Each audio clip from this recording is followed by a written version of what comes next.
It's now made me more aware of each thing that I do put into my body. I do check the calories, for the carbohydrates, of which is sugars. The thing that I'm seeing at the moment is protein. It's in protein, it's extra in it.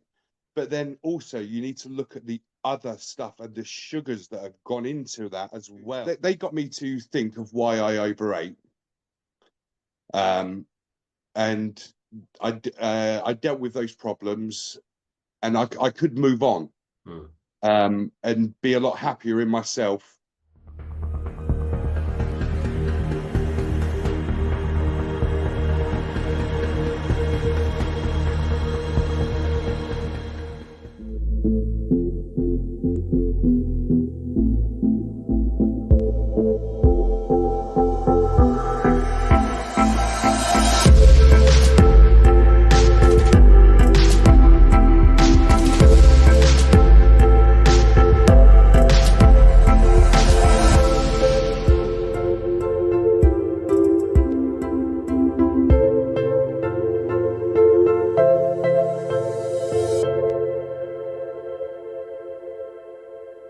Welcome back to another episode of the Inside the Orange podcast. And this week I'm going to be joined by Rob Woodman, who's going to be talking about his bariatric journey, his education from the NHS into his diet and fitness, and his story, which is not to be missed. As ever, though, if you have missed anything so far, please check out the Inside the Orange podcast playlist. And here is how you can get in touch with the podcast. Subscribe, like, and follow so you never miss an episode. Coming up right now. At the Inside the Orange podcast, we're about creating positive change through organisation, reading, activity, nutrition, gratitude, and engagement.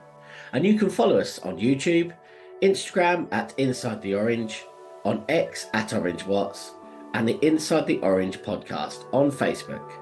We want you to reach out and help build the community. And don't forget, we will be bringing you our fundraiser for this year, our 40 for 40 for Anna Kennedy online. We've now completed up to 26 miles as of time of recording in terms of training, and we are looking forward to that 19th of July when we'll be doing it. Here is some more information about that. We are back and on the road again. This year we are doing our 40 for 40. We are walking 40 miles for the Anna Kennedy Online Autism Charity, raising awareness, acceptance and promoting inclusion of autism and autistic people. We are going to be going out on the 19th of July for our longest walk ever, and you can join us and support us via our GoFundMe page, available in the show notes and description. Check it out and support us today, and let's make 2025 an amazing year supporting this great charity. And so getting into today's episode and the interview with Rob, and I'm sure you're going to get so much value from listening to Rob about his journey and so much that's come since he's had his bariatric surgery and his optimistic and positive look into the future. Here it is right now. So I am joined today by someone who I can only describe as a positive speaker looking at debunking myths of bariatric surgery. And he's joined us today. He's kind of really working hard at the moment on his kind of social media and TikTok and spreading some fantastic positive messages. I'm joined by my good friend, Rob Woodman. Rob, welcome to the Inside the Orange podcast. How's your day been so far? It's been really good. Thanks, Rich. It started off really positive this morning with a new PB for my 1 kilometre of 28 minutes, down from last week of 33 minutes. 6 weeks ago, it was an hour and 10 minutes. So I'm doing amazing. So yeah, it's been a good day. Fantastic. And what people don't know is that we've known each other over 10 years now, would you believe? That is how quickly time flies. Yeah. It is over 10 years. Since well, 10 years we've met, and it's incredible. And I think what was amazing for me is we've kept in touch over the years, haven't we? We've kind of gone separate ways, done different things, etc. But we've kept in touch. Each other a few times. Yeah. And again, you've been a fantastic supporter for some of the stuff. You sent me some lovely messages when we've been doing some of our challenges, and it's been incredible. But the reason I wanted to talk to you today was I think you are going to be such an impactful guest for talking about your journey, which has included weight loss surgery, but also kind of looking at the positive aspect of moving forward with this, but looking at also addressing some of the negativity that may be around things like weight loss surgery and bariatric surgery. So tell us why it's important that you wanted to talk about that. Through my own research, I found that, well, number one reason why I decided to go for bariatric surgery, I developed loads of health problems. I used to say I was the fittest fat person that I know, because not many people could do the job that I could do at the time and move the things that I could move. I thought I was okay.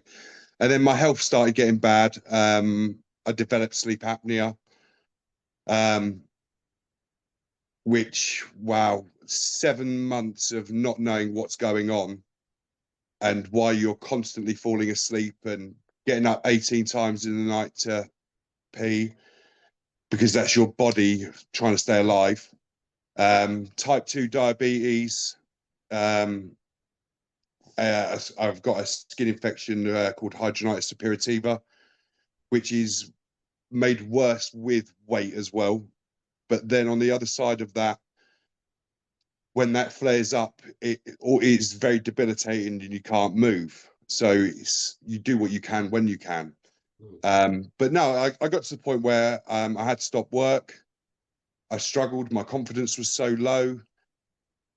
And I spoke to the doctor about it. And he was actually, you're well within the ranges to have bariatric surgery.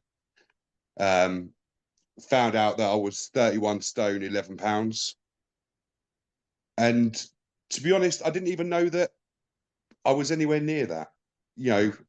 25 stone, yeah, possibly. But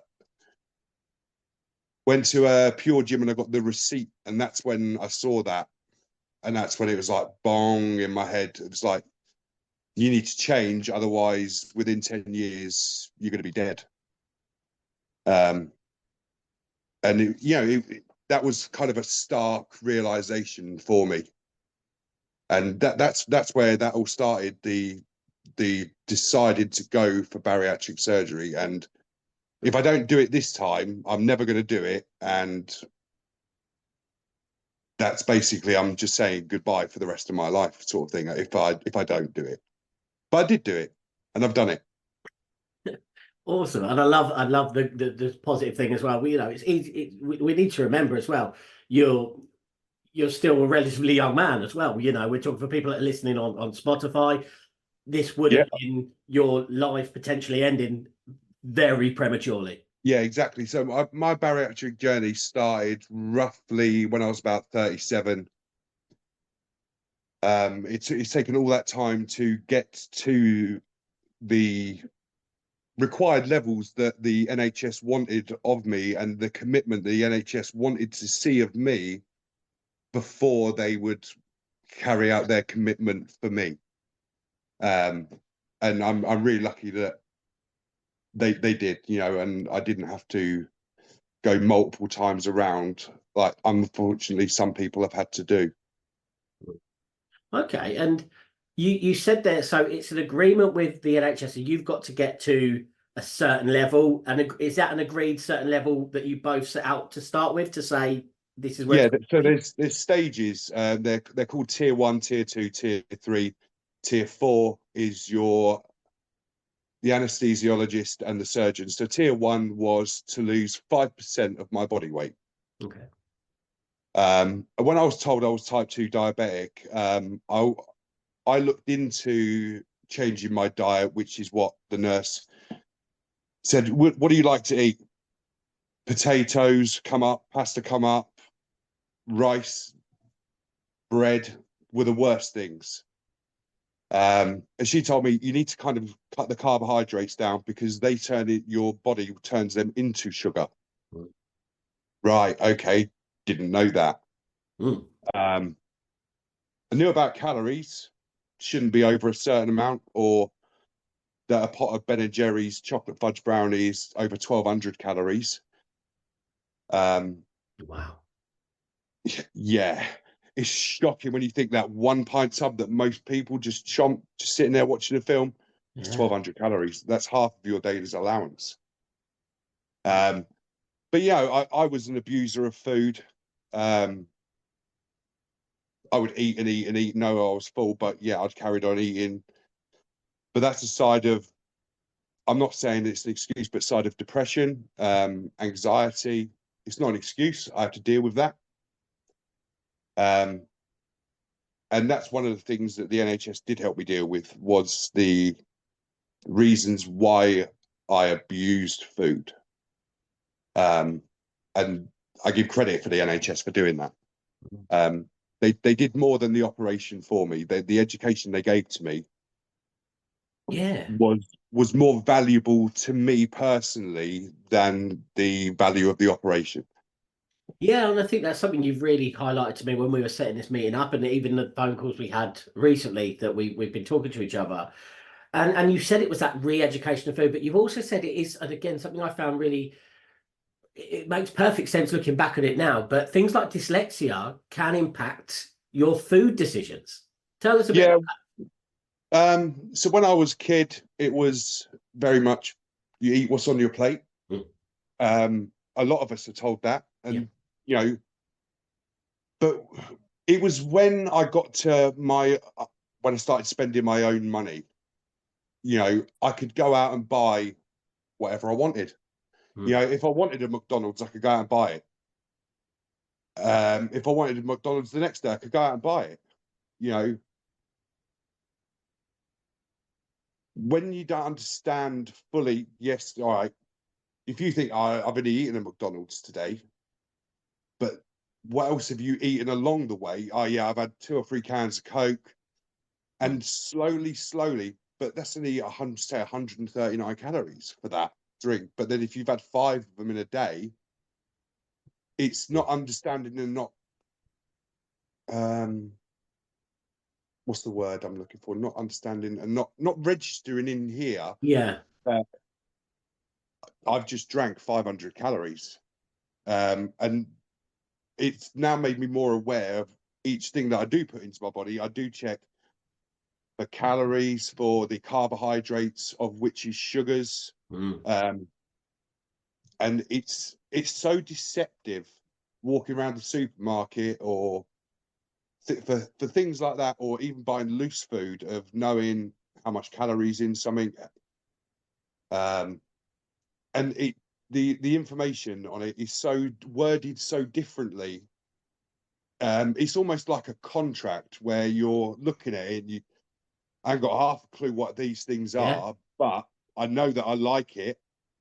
And that's what we go on. We go on more things of, I like that. Impulse is the supermarket's suggestiveness, and it's crafty. That's a very, very good point. And funnily enough, I was listening to a podcast only yesterday, Tony Robbins' podcast. I love listening to that. And there was a guy on it who he was talking about weight loss. I can't remember, it's from a few years back, but he was saying that if you read the back of packages of food, it can look really, really technical, and that's because the stuff in there is actually bad for you. But if they put it in a certain way, it doesn't look as bad as if you look at it a different way. Some of the sweetness, some of the additional things being put into it. And go on, no, please. The biggest thing that I'm seeing at the moment is protein. It's in protein, is extra in it. But then also you need to look at the other stuff and the sugars that have gone into that as well. Yes, you are getting maybe a couple of grams more of protein, but if you swap to something else of maybe a couple of less grams of protein, it's going to be better for you. And it's understanding those that you can go, it actually gives you a free choice rather than the one that's going protein at you. It's a great marketing ploy, because again, it's really good. But you see these things that are called protein packed, and they've only got, like you say, half a gram more protein than something else. But you follow that labeling, and you're right. It's become quite challenging. I've noticed when I've been traveling for work and things, going to get food to food I need, not food I want, food I need to go through my day. And I could get a meal deal, I could get donuts, I could get anything I want in 50 seconds. If I go and look for the stuff that actually is good for me, I'm going to have to take longer to look because it's not as forefront as things are. Things, like I love eggs and fruit and things like that, but it's harder to get eggs and fruit. It's a lot easier to pick up those meal deals and those ready meals and that can of Monster and the chocolate bar that's there. And we both know we've worked in the same job before. Yeah. When we're on the rush, when we've got a few minutes to do, what's the easiest thing? What are you going to get for? What are you going to put your hand out for? That's okay to still get those things. It's still okay to grab a McDonald's, but not Monday, Tuesday, Wednesday, Thursday, Friday, Saturday, Sunday. Absolutely. You've got to be able to moderate that yourself and still go, right, I need to make the right choices. Plan it for myself. I plan it ahead. I plan my breakfasts for the week. I plan my lunches for the week.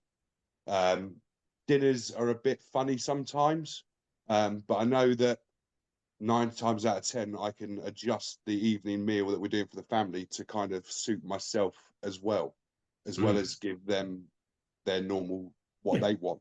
Yeah. It's for instance, if we go to the fish and chip shop, instead of now having large fish, large chips, spring roll, it would just be a quarter of a chicken for me. They can still have all their fish and chips and their curry sauces. That's great. But I need to make a better choice for myself. And the best choice out of there is actually the chicken. It's got the most protein in it. And it's, for me, there's probably about 3 meals there. So Yeah. It's most cost effective. No, and I mean, Yeah. and you said the important bit that much more important than the surgery was the re-education of food. So you said this is immense for you to kind of then, and is this what started this way of you looking at those things that way? Has it been from the NHS's support of that re-education? Yeah. For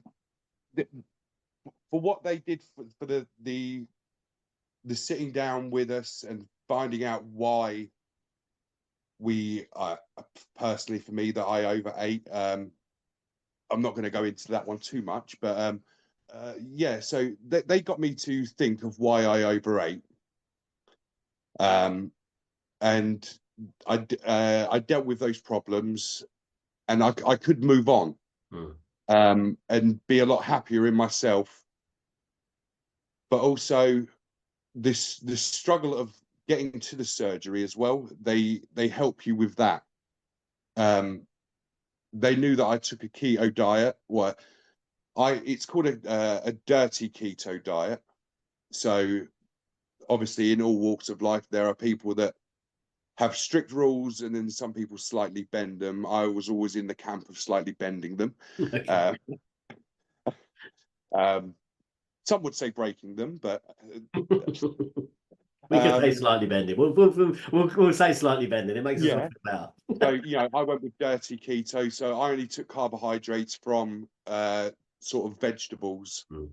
I kicked any sort of potato out of my diet. So I would get it'd come from cabbages and carrots.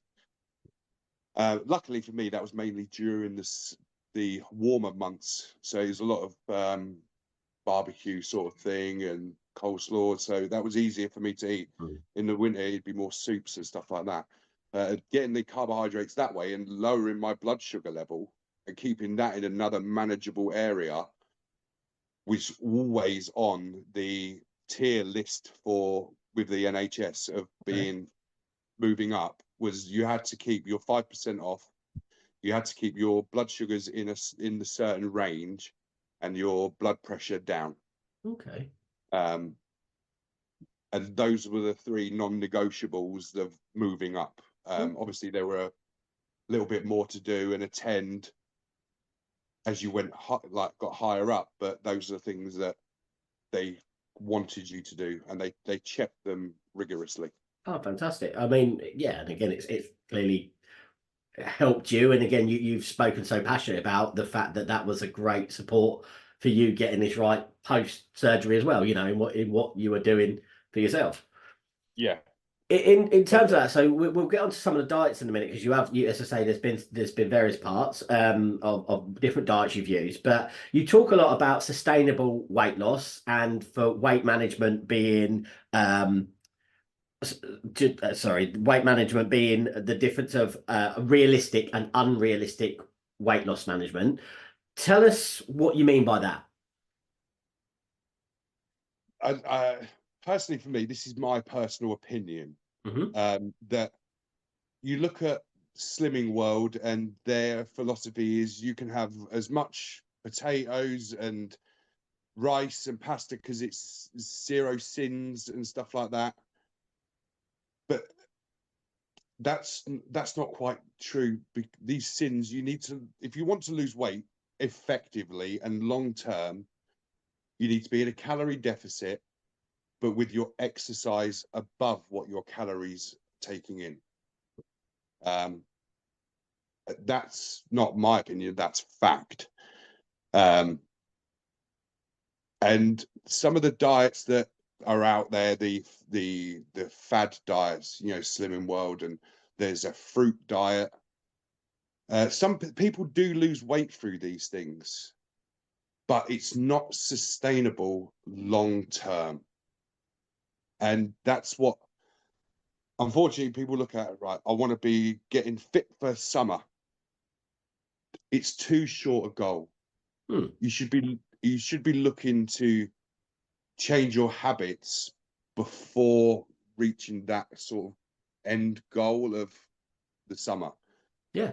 You need to work on those habits before the summer, and then once the summer gets here, then you reevaluate your next and move up your goal to what you've achieved, rather than going, I want that perfect bod before I get to the beach, when I go on holiday, because 1 or 2 weeks in and it goes wrong, you lose motivation, you lose determination, and then you get to that summer and you think, oh God, I wish I'd have done it.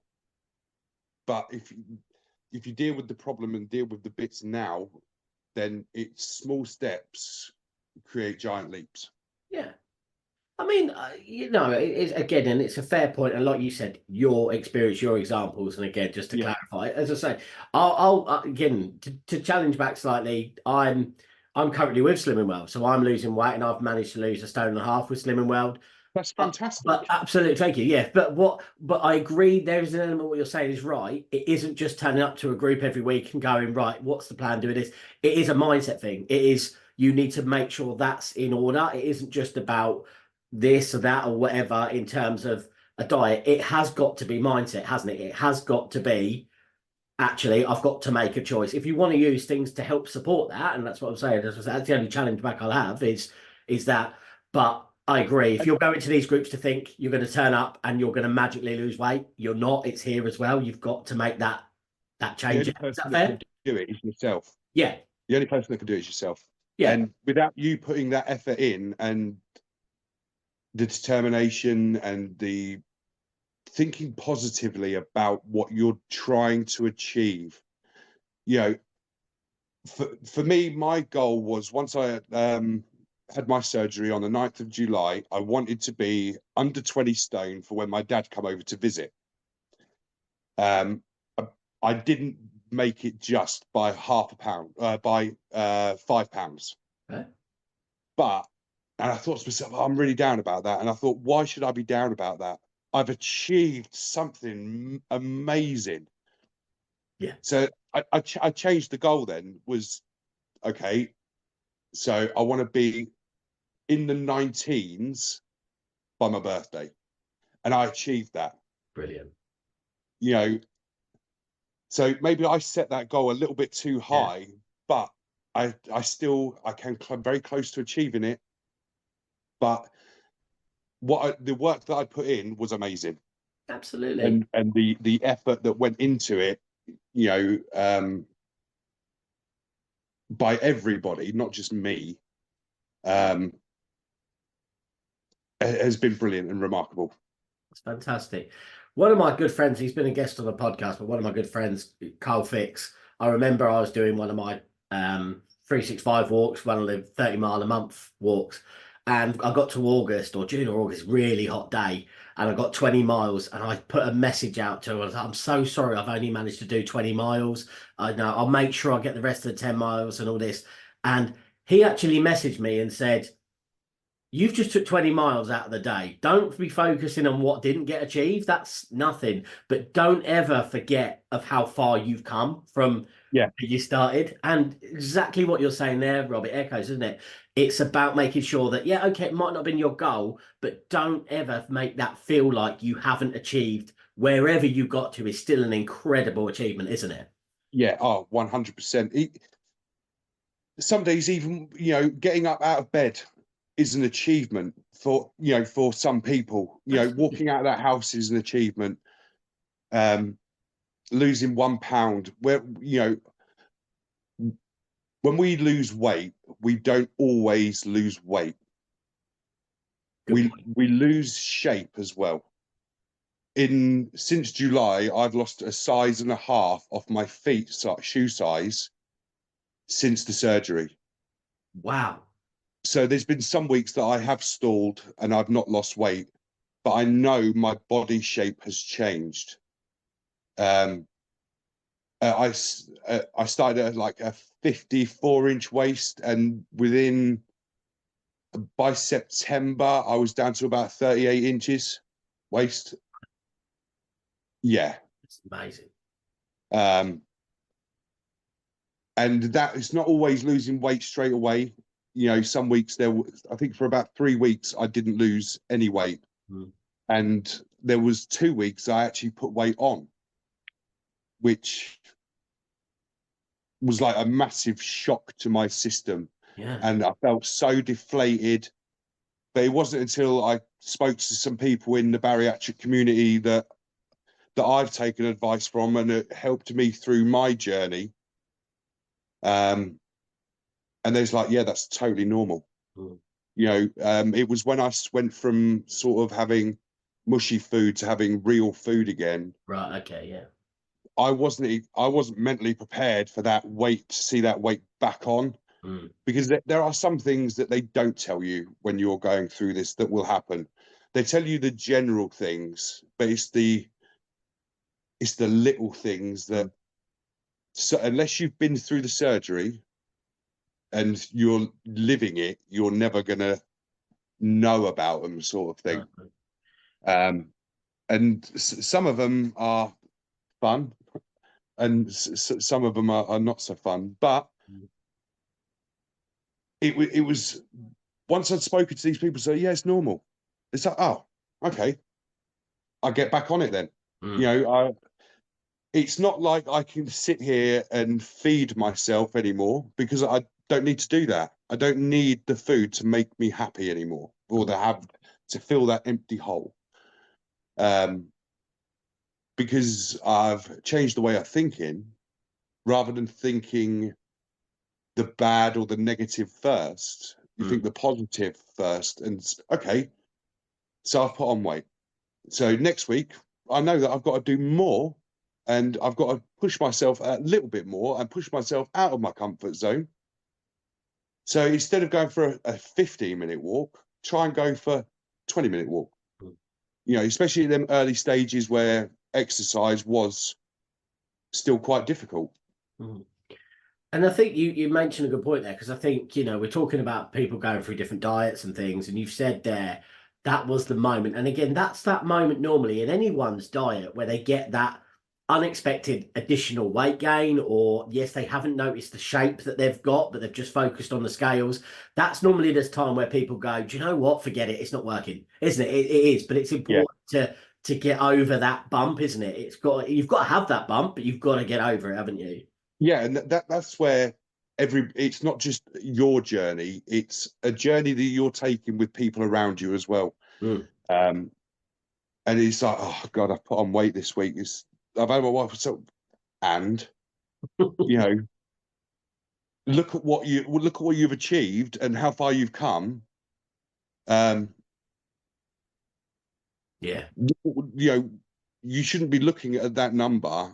I only weigh this at the moment because I've got my second to last appointment coming up with them, and they like to see my the weekly progress for a year. But yeah, no, I actively look forward to jumping on the scales every Tuesday morning, as to see of what it's going to be. And it's almost got to the point where it's enjoyable to go and look and, do I need to work a little bit harder going swimming this week? You know, do I need to spend an extra half an hour in the gym? Or, you know, like this week I only lost 1 pound, and I thought to myself, that's okay, but what did I eat last week that was different from the week before? And okay, there was a couple of days where I had a few snacks and we had some family time, and I was able to enjoy with them a few extra bits that I didn't have the week before. And that's okay. We've got to live our life. We cannot look at it all the time and be go, God, you've got to kick yourself, you've got to kick yourself, you've got to do better, you've got to do better. No, go and enjoy it. You know, you've worked hard to be where you are. Go and enjoy what you've got now. And that's one thing I have sort of embraced. And how, if you could look back now, how would that have felt about being excited to get on the scales, to be excited to go through that process? If you take yourself back 12 months, could you see that being a conversation in your own mind? Oh, in the words of Paris Fury, you're a fool. No, I wouldn't. We didn't have scales in this house. We even the thought of stepping on a scale, of it going round to the error mark or it going right round, was horrifying. It's sort of ignorance is bliss. If I didn't know that number, I was never as big as what people said I was. And my only regret is, I said, do you regret not being able to eat this? Do you regret not being able to eat that? No, the only one regret I've got is I didn't do it sooner. Yeah, absolutely. But I think it's a hugely important point. And you go back to the beginning beginning of the conversation where you said, you know, you got up to 31 stone, you thought about 25 stone. There isn't anything that hangs around our necks that says that's it. And again, even when I've been at my heaviest, Rob, I feel that I wouldn't have ever put myself at that one. I'd have knocked a couple of pounds, a couple of stone. I'm about that. But in reality, you're not. I mean, the rest of the world can see it. The mirror doesn't show what everyone else sees in a way. It's a reflection of yourself in a certain way. But it is important to remember that aspect of, yeah, we don't ever get on a scale thinking we're going to be that. And we've got to that point of ignorance where we just think, I'm about this. Is that fair? Yeah. It's around that, you know. It's around that. We're going out for McDonald's breakfast. Yeah. You know, it's that kind of thinking that actually is kind of dangerous. It should be something we all should know, sort of thing. And ignorance is a lovely little bliss for it. And I think, but at the moment we've got that number is the moment we can deal with the problem that we've got. Exactly right. And if we don't deal with it, then it's almost an elephant in a room that just sits in the back of your brain, just sitting there waiting to explode one day. And I never understood where people go, you know, I woke up one morning and I just decided I'm going to start losing weight, and now I'm 12 stone and I'm fit. It's taken 3 years. And I always thought, where the hell do you get that dedication to do that? Where does that spark come from? Because it's not inside me. You know, as you well know, I would find the easiest way to do something, even if it did bend the rules. But then that was one of my sort of sayings, you can always trust a fat person to find the easiest way to do something, because they don't want to do it, because all they want to be doing is what they want to do. But that's not the way it works. And you know, you look at it, you know, never trust a skinny chef sort of thing. You know, you never trust a person that doesn't eat his own food, but it's almost the same analogy type thing. Mm. And I hate that word, the F word. But yeah, it's a scathing word that I've had since a child, but there's no other way to put it, you know, nicely. Sometimes I know that I didn't want to hear it, and I probably still don't. It was still hard to hear. Mm. But when that doctor see, you know, a doctor's sitting in front of you going, "You're morbidly obese," is kind of a gong in front of you. You know what I mean? Mm. It's amazing. I mean, and again, you mentioned it a little while ago about the diet. So you said you've had no diet, you've done the ketogenic diet, Yeah, that's one of ketogenic. the, Yeah. yeah, and then obviously the bariatric diet. So was that a kind of easy process to kind of follow those diets? Or I mean, obviously all diets take work, don't they? It's not a quick fix, but how was it going from no diet to the kind of processes you've gone through then? Um, Cutting out the main sort of worst carbohydrates out of my diet was really difficult. Like McDonald's, like the bread and the chips, the breakfast sandwiches. I'm not saying that I ate those all the time, but you know, pasta Mm. and potatoes with roast dinner, those are really hard. But what I did was I sort of tricked my brain into thinking I was still getting some of these things by changing them to, say, a parsnip, you know, Mm. cutting that into chips, or the worst one was the celeriac. I never suggest anybody to do that because that wasn't very nice.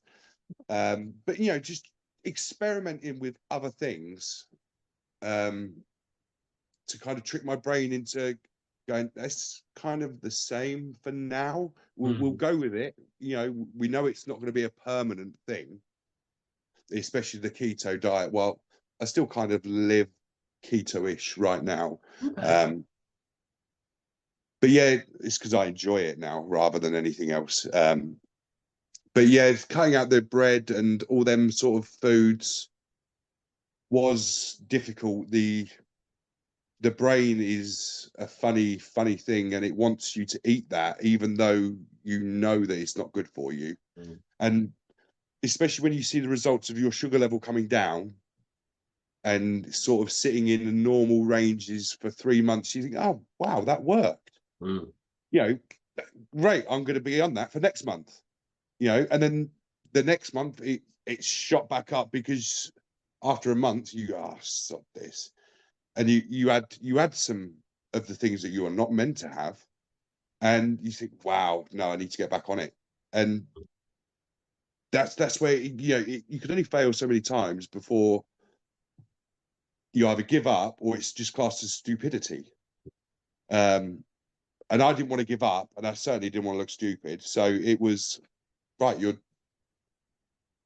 do it. And putting it on camera sometimes is holding myself accountable, because I could look back at yesterday's video and go, I got through that.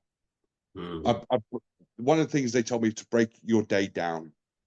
So moving from the keto diet to the liquid diet, where I'd cut away all the carbohydrates, which is what the body craves. I'd gone sort of through that phase of it's not affecting me anymore. So moving on to that liquid diet was really easy to begin with. I was on it for 6 weeks. I took interpretation maybe a touch far of what the doctor was saying. Yeah, he was like, the earlier this you started, the better it would be. Mm. Um, so I took it as, well, start that now then. So I sort of imposed myself for 6 weeks. It should have made 3 weeks, 4 weeks. So I did 2 extra weeks. But it put me, rather than going off my keto diet to eating anything I wanted for a couple of weeks of putting that mindset of back of being negative, of being positive. Right, I'll start it now. And I was like, right, the only way that I know that I'm going to be able to stay with this is by posting a video every day. And if people are seeing it, people that are sort of, especially my family members that saw the videos, it's been, I'm accountable for it. And if I don't put that video out, am I going to let someone down? You know, that could be waiting to see my video for to do their next tomorrow. And that's why I started posting positive messages, because there's that old cliche: if I can do it, anybody can do it. But genuinely, from the laziest person that I was, that couch potato would have no problem eating crap after crap after crap after crap and feeling horrible about myself, to now getting up, wanting to get up, wanting to get out that door, wanting to do things, and wanting to be a better version of myself than I was yesterday, is amazing. And if Jenny, if I can do that, and if I put it on camera and that can inspire you to see that and go, do you know what, he's done that, maybe I could get up and have a go. You can do it. You can get up and have a go. You know, what's the worst that if someone doesn't want to watch you, that's fine. Let them go. And, you know, for years and years and years, I didn't take my kids swimming because I was body conscious, and I was always sad that they missed out on swimming with their dad. Like, I loved swimming with my dad as a kid, and they never got to do it until they were about 12. And I was like, sod this. I don't know nobody here. And I went in the pool. Turns out there were 2 people from work there, from the same place that we worked at. Okay.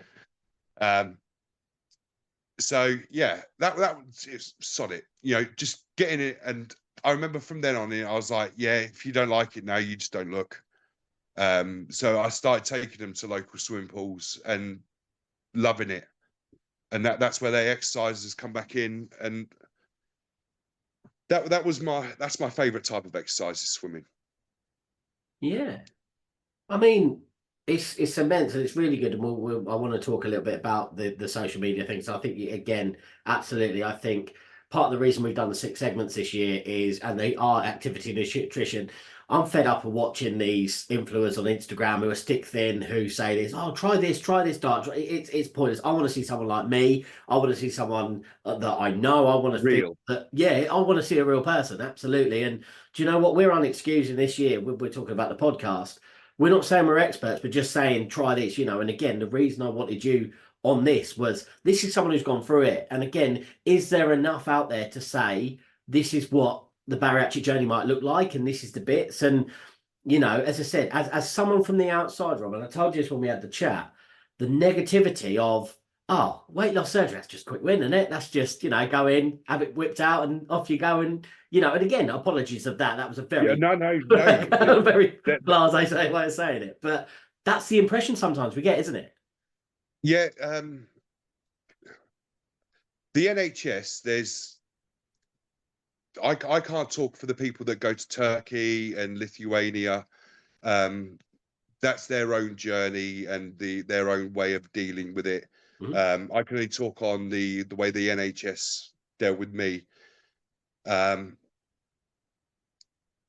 it's certainly not a quick fix. It's not an easy way out of dieting, because your whole food aspect has changed. I like things now that I didn't like before.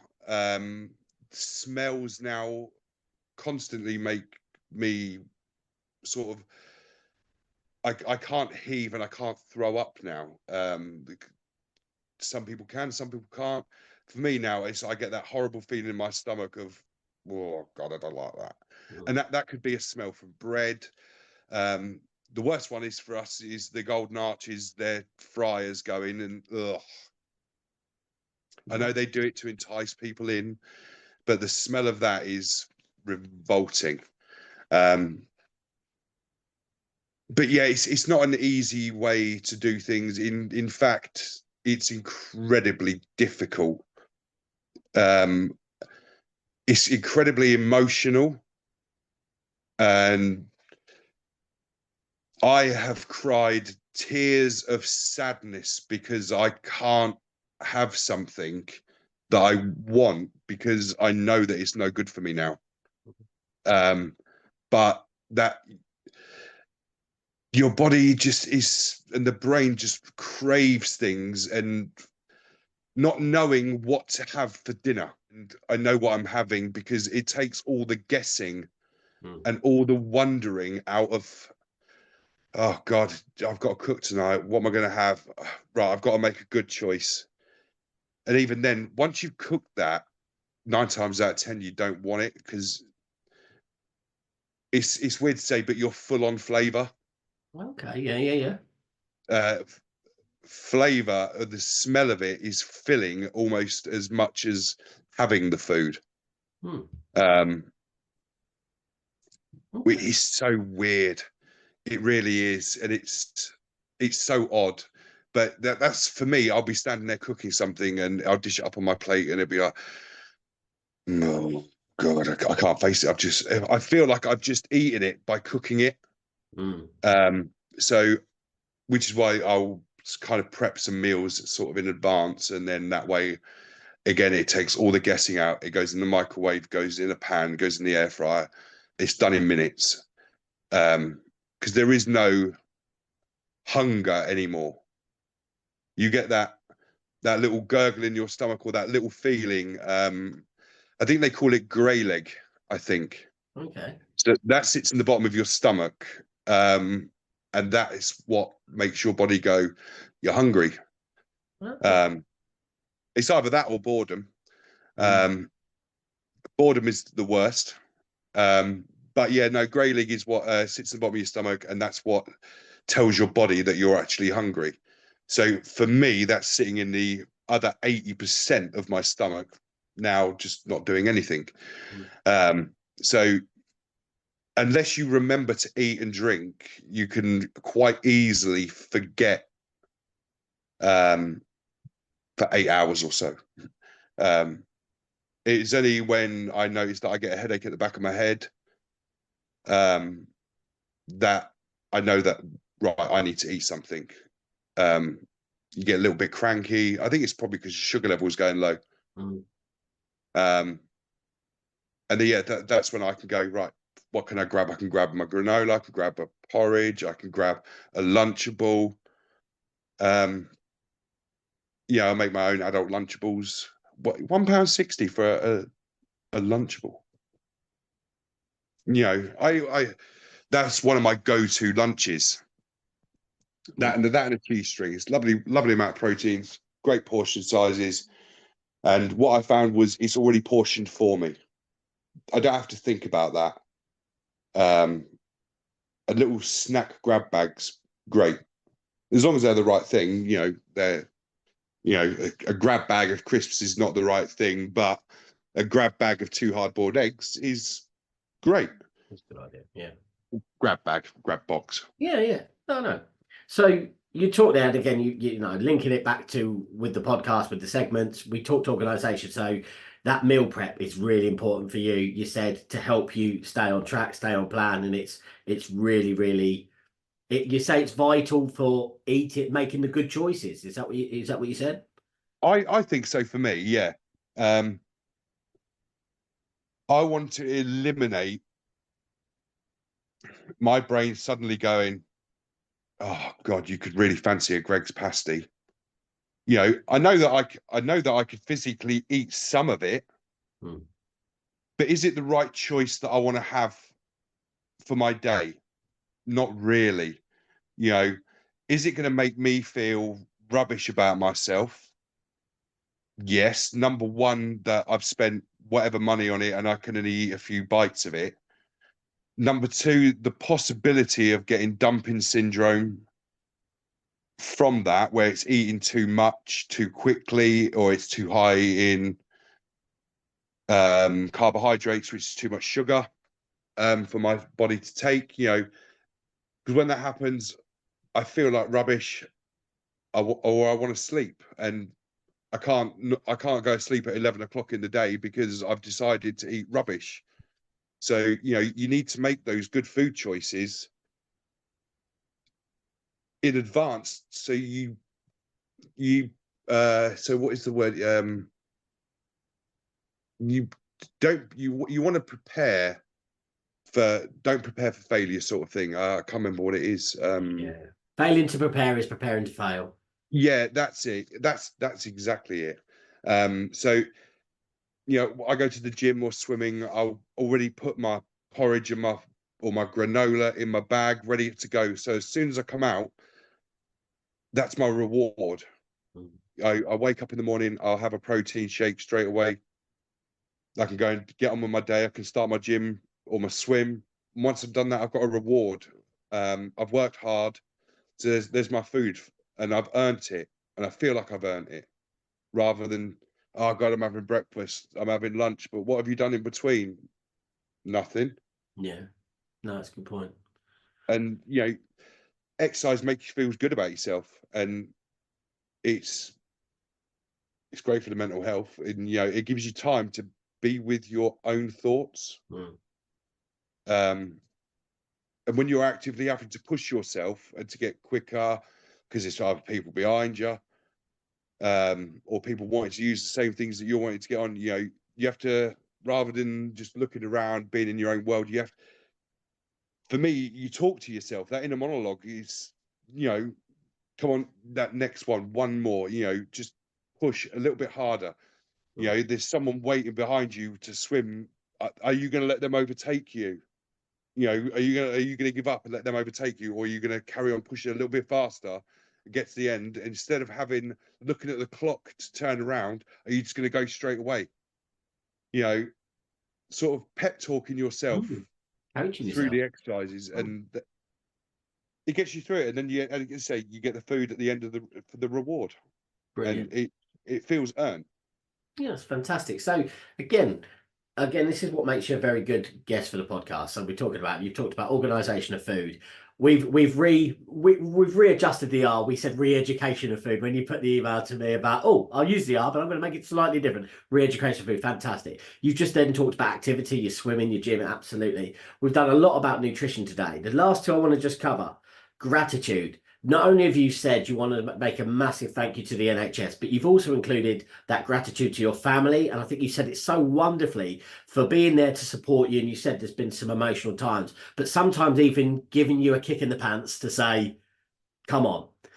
Talk to me Yeah, a little bit then about that gratitude for those people and that. words will never be able to put into for enough appreciation. Ooh, yeah, I'll never be able to show enough gratitude for the things that they've done for me, that get up, get out and get it done. you know Stepping on the scales, and I put on weight. But what are look at what you have achieved. You don't need to focus on that right now. That's right now, you can deal with it, it's done. But look at what you have achieved. Move forward. Or suggesting to go and get a takeaway. It's like, actually, no, we've got food at home.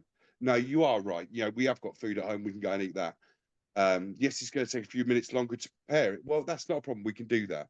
Because the brain is constantly wanting to find a deviation Mm, from the path that you should be on. yeah. Um, why? Because it's a dopamine fix, and you think that takeaway food's going to make you feel better, or not just takeaway food, or that bag of crisps is going to make you feel good. I'll just eat these last few Maltesers. I'll have the last four out of the box. That way I can put the box in the bin. Could you have saved them for tomorrow for a little snack with your lunch? Could have done. Yeah, make a better choice. But this is where they, you don't need to have that. Come on, let's go for a walk. Don't worry about what the scales are saying. Or losing weight and still wearing some of the clothes that I had to wear sort of when I was big. And for me, I look down and I don't really notice much of a difference, even though there is a huge difference. But you look down, you think, oh, there ain't much difference. You think, where's that gone? But it's like someone buying you a pair of trousers going, do you know what? You really need them. You know, let's go to the shop and buy you a pair of trousers. You know, oh, do I need them? Actually, no, yeah, you do. And then you realise, you think, when you put them on, for me, it was the first shop in Primark, and you know, went with my wife. I still picked up the biggest clothes, and she was like, "I don't think so." And she was picking up sort of the sizes that I actually was. And she was like, "Right, go and try the ones that you've got on, and then when they don't fit, come back out, and I'll give you these ones." And it's like I would come out of the dressing room, and it's like it's huge, and it's falling off me. And she's like, "Right, now go and try these ones on," and they fit. So you still see yourself as old you, but it's everybody else still sees something else, and the positivity, the negativity, and the really kicking my butt sometimes, you know, and some of the honest truths that I've had from family, you know, have made me stop and look and go back and reevaluate. And you know, not that there's no right and wrong, but you know, could I have done things differently? Because not all my relationships are the same as before surgery as to what they are now. And that's one of the things that I was warned about from the bariatric people. You know, not all relationships stay the same. Um, and that's one thing that we've had to accept, and you know, we've dealt with that and we've moved on. Um, but you know, it's the love and the support that they've given has been phenomenal. You know, the support from my wife has been, you know, something special, really. You know, That's incredible to hear. And again, it's love as well, isn't it? When someone loves you, they want to make that right decision to help you. And sometimes we can't see that. So you are blessed that you've got someone like your fantastic family in your life. So yeah, and I can see it's making you emotional. I can see it's really yeah, it's important to you. So that, especially when my choices counteract what they want to do as well. Or um, we'll go out now and it'll be, you know, oh, should we go to McDonald's? But Dad can't eat here. But no, actually, I can eat here. I can change the way that I get things. Um, you know, if we go back to the fish and chip shop scenario again, where it's had the chicken, we'll go to McDonald's and the wife will normally get a 3 chicken select meal.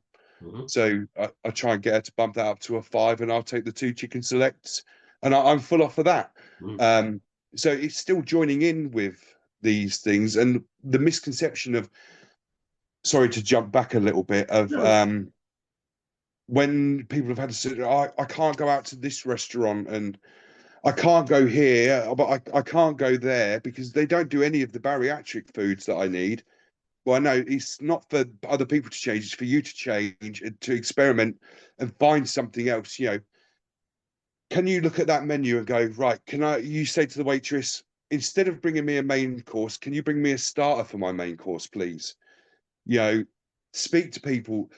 Yeah,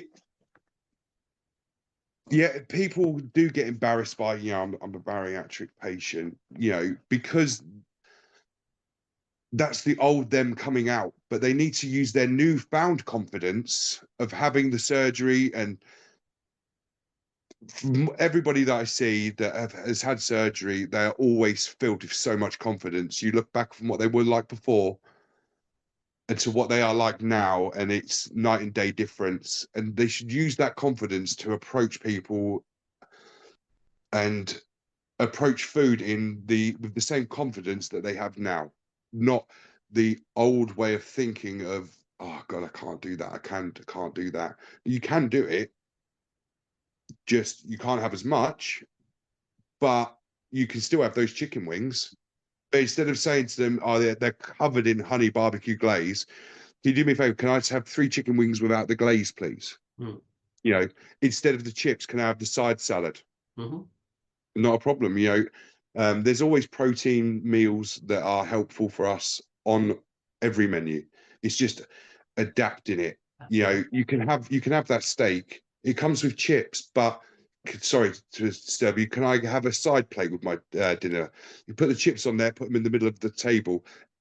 Everybody wants more chips with their dinner. You Yeah. know, no one's going to pass up an onion ring. So you've just got to make the right choice and the be positive about it. Mm. Instead of sitting there, I can't have steak and chips. So no, but I can have some of the steak, and the rest of the steak I can take home for when I want the snack later. So I'm still going to enjoy my food, just not the way that you're enjoying your food. No, definitely. And again, we talked about a little bit earlier on. To just finish up, we talk about engagement. So yeah, your social media activity now is about this, and it's important that people do see that as well, isn't it? That people do see that, like what you've just said there, that actually some people might not know how to adapt their food and what they need to do. But that's what you want to kind of do with your social media, isn't it? You're showing your gym, you're showing your kind of overnight oats and things you're making for to help you, that might show someone else, oh, I could do that as well. So Yeah, I when I was doing my looking into my research of before my surgery and of what people have to eat and what they don't eat, it's all very confusing. And oh, you should be eating this, and you should be eating this, you shouldn't be eating these things. Actually, no, you can eat anything you want. If I wanted chocolate, I could go and have chocolate right now. But instead of having that £5 bar that's like 32 squares, you know, I'll have just say 3 of a 6 square bar. It's learning to have things in moderation and portion control, because that's all the operation is. It just resets your portion control. It says instead of being able to eat 5 or 6 portions of one food, you've now been scaled back to actually the sort of portions that we should be having. yeah. And that's all the surgery is, in a nutshell. And all the people that some people, I swear, they spread negativity for clickbait and to get people worried. And there are people out there that are fantastic, and they'll give you as much information, and they offer a lending ear from their experience. I speak to many people from TikTok. I've got people that I can go to advice, and I've had people asking me for advice. Some people don't like what you do, but unfortunately, it's your own journey. And that's one thing I always stipulate. You have to follow your own journey, and something that's right for me might not be right for you. But something that does work for you might not be right for me. So I shouldn't push you into trying these things, or you shouldn't try and push your food ideas. Going back to the egg thing earlier, Yeah. There are many different types of ways of cooking an egg at the moment. I can only eat 2. So that's what you've got to work out for yourself. And people can give you advice of how to follow something. It's only when you adapt it and you make it work for yourself that you find out what works for you and what doesn't work for you. Really important. We will also say, if people, and again, hopefully, Rob, you don't mind me saying this, but if people are looking at these journeys, they do need to go to their doctor. That's the first point. Again, any change to diet or any nutritional change, please speak to your GP. That's fine. That's correct. Yeah, I spoke to the dietitians from the bariatric team at the hospital. I told them all the time of what I was doing, of what I was having. They wanted me to keep food diaries. Again, that's a stark realization of when you write down chocolate bar at 11, you know, rest of the pack at half 11. It's like you look back at from yesterday, you think, wow. And I genuinely wish I'd have kept some of that, because I think I'd be mortified now. And some of the stories that people tell me of my eating habits before all of this started, are genuinely quite embarrassing. And they're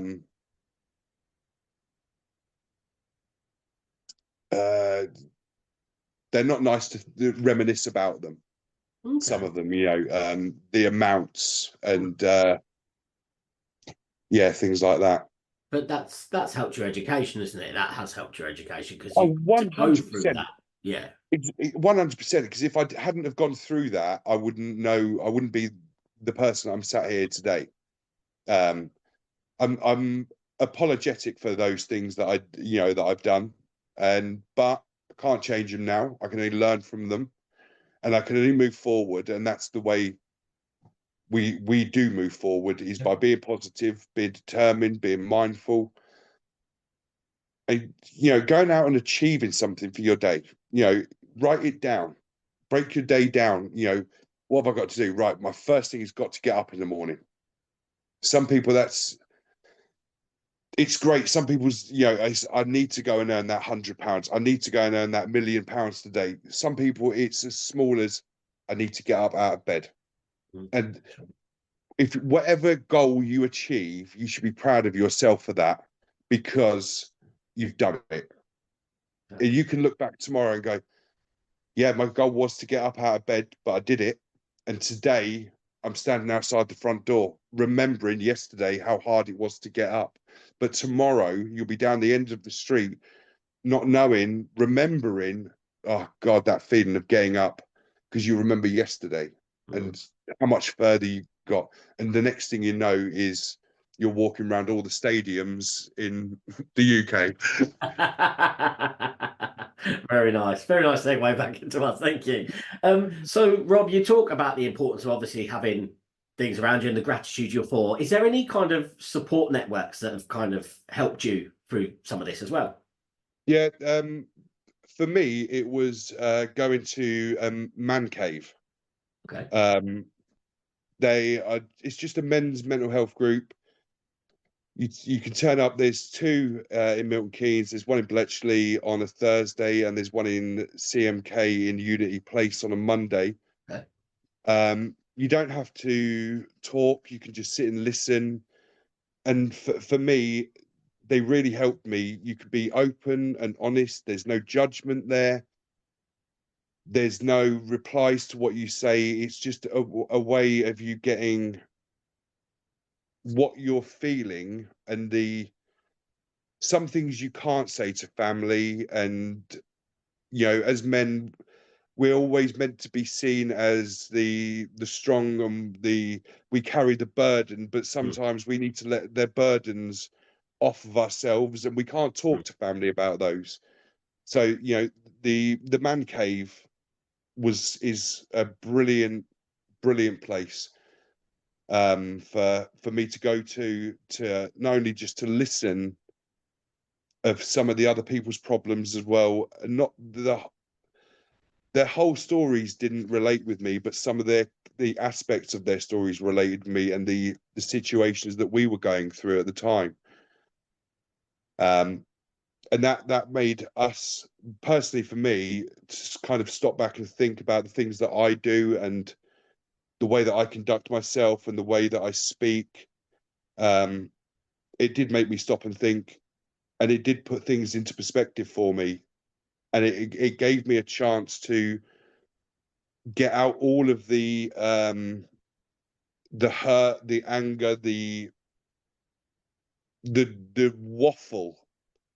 And it's where you can't do that with your loved ones sometimes, because you're worried about them, and then you don't want to put your worries back onto them as well. So this is it's a really safe space to go out and be open and honest if you want to talk, but if not, you can just sit and listen. It's if anything, it's just a lovely, safe space, non-judgmental people there, but there are people there that will listen to you and will help if you do have problems, and they are there to support everybody.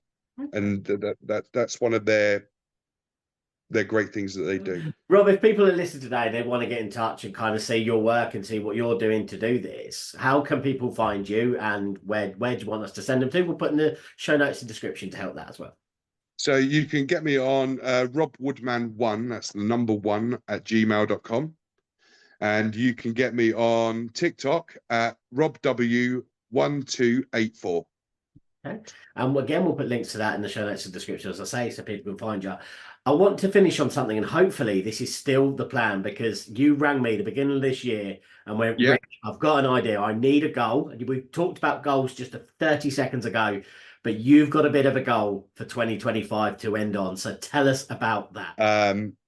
So together with a friend, he's my gym buddy, Raven. You'll see him on my videos as well. We have kind of decided we are going to row the channel in the gym. Okay. Good it's- segue. Good thing in there as well. Yeah, I got confused when I told my mum that the other day. She was like, I'm not on board with this. I was like, why? We're in the gym. She was like, oh, if you're in the gym, knock yourself out. So yeah, it's 12 hours. So it's sort of an hour each, sort of. I'll do an hour, he'll do an hour. And that's a goal for December, and that's for charities. Yeah, he wants to do it for food bank, or I'll find out the other charity. I think it's a homeless charity for younger people. Okay. And then obviously, if I can help out the Anna Kennedy Foundation to help autistic children and parents, or anybody really, my son's recently just been diagnosed as autistic, and the struggles that it's gone to get him the help that he needs. Again, it's the foul F that you hate, funding, and it's been a bane of our life, because that's everything that we are always met with. Unfortunately, we don't have funding, so we can't help. Right, okay. So yeah, it's been a long journey. So if I could do something to help anybody else not have to suffer like we have suffered.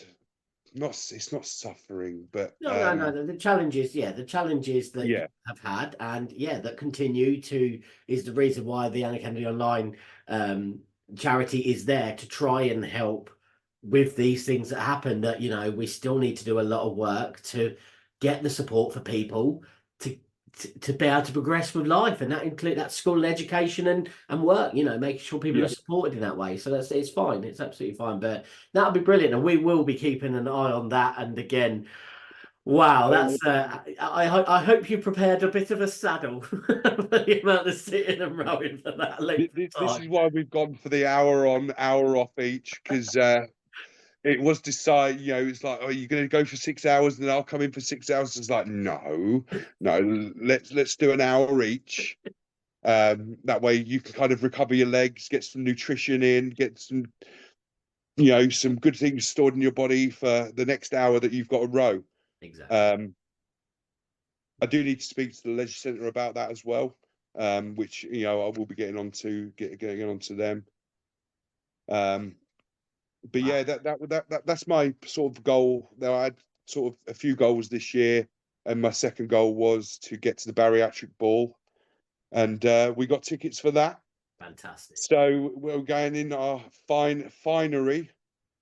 Wow. To that's well out of my comfort zone, because I don't do formal events. I've only worn a tie a few times, and yeah, it's going to be interesting, but it's also a bit of a reward to show for the work that I've done and my partner's done, and we can go and let our hair down and just be ourselves and sit amongst people that are in exactly the same boat as us. Exactly.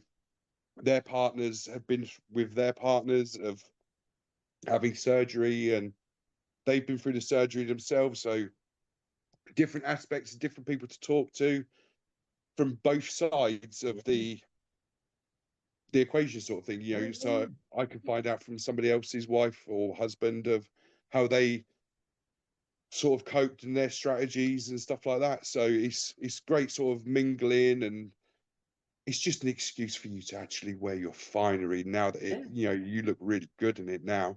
You've put in all of this work and all of this effort. Go and treat yourself, and go and show off people how good and great you feel and look now. Yeah, share with others. Make sure you get some nice pictures of it, and share those as well. And again, what a great thing for the community of other people to have that. So Yeah. brilliant stuff. I hope you enjoy that. Rob, it's been absolutely immense to talk to you. And again, thank you for being so open, so honest, for sharing your story and every aspect of it. You haven't left anything out. You've been open. And as I know you from old, you are, what you see is what you get with you. And that's what we wanted, and why we wanted to talk it, because we want people to get that support. And again, it's fantastic for me today to listen to someone's journey. So Rob, thank you so much for sharing that with us today. No problem. It's been great to actually talk about my journey, because sometimes I think my people around me must be sick of hearing about it. And it's great for someone that doesn't know too much about the journey of bariatrics, and to find out about it. It's, for me, it was always, I'll never go down that route. I don't need to go that far. But no, I did find myself going down that route, and the only regret I have is not doing it earlier. And I remember sitting in those interviews with yourself back 10 years ago, and it's crazy to think that we're sat here now, and we're still able to have a great conversation. And it's lovely how much we progress, and how wide we've gone so far apart, and there's still something sort of to tie us back, sort of thing. It's great. No, it's been brilliant. And as I say, we look forward to seeing the rest of the journey and this challenge for 2025, mate. So all the best from us. Yeah, cannot wait for that.